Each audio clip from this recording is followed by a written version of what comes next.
Okay. So this is Mr. Ahmed Qureshi, who's from the Sahara in Morocco, and he's a friend, a non-Ahmadi friend of Mrs.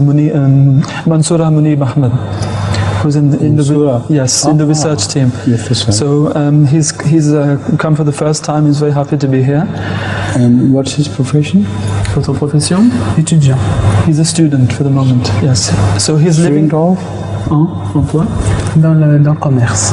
Commerce. Commerce. Yes. Yes. So he's living now actually in France, in Savoie, which is near Switzerland, but he's here for his studies for the moment. Indeed. Now his question is that we have noticed that in different Muslim countries there are different practices concerning the dowry in marriage, and in some countries the boy pays a dowry to his wife, but in some he is not obliged to. So why isn't there a universal law regarding marriage, which is a very important institution in Islam in all the different Muslim countries? You see, they follow their local customs and racial backgrounds and racial practices. They do not follow Islam in marriage ceremonies. That's the main problem. Most often they have deviated to Islam in so many other pursuits. Marriage is one. In each Muslim country you will find different practices. So if Islam is one, it cannot be attributed to Islam at all. These practices cannot be. So that's all I can say about it. They are not following the Islamic practice. According to true Islamic practice, marriage should be without least ostentations. In marriage, there should be no manifestation or display of self or one's aggrandizement. Marriage should be as simple as possible, well within one's means. So if somebody is poor and cannot give any dowry, he should send his daughter off without any dowry.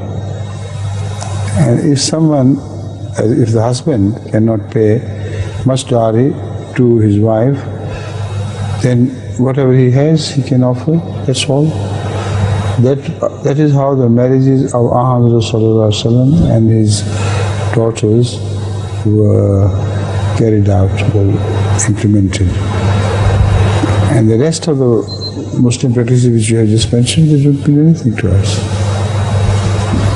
So permit me to say a few more words about this marriage philosophy.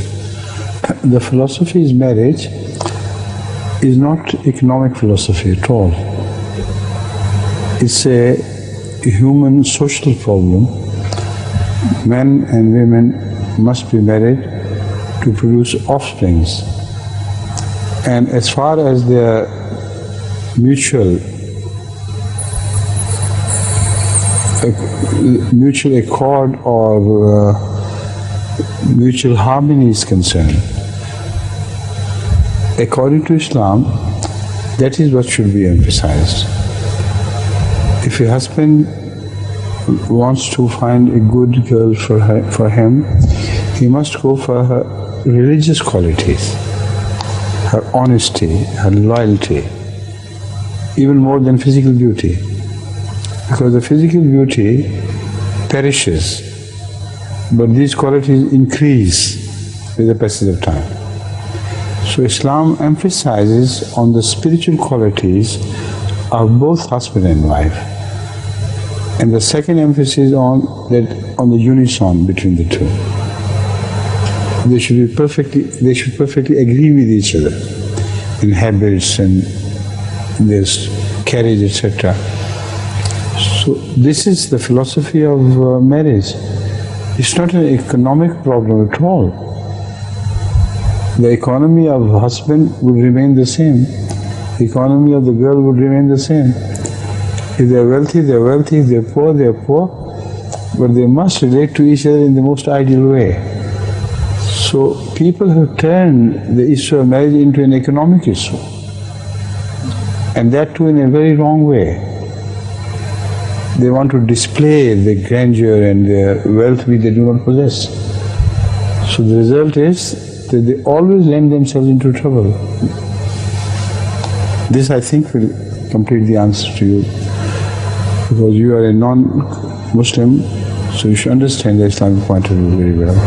He's a Muslim actually. I'm sorry. Non-Ahmadi Muslim. Non-Ahmadi Muslim, right. Sorry. Yes. Alors,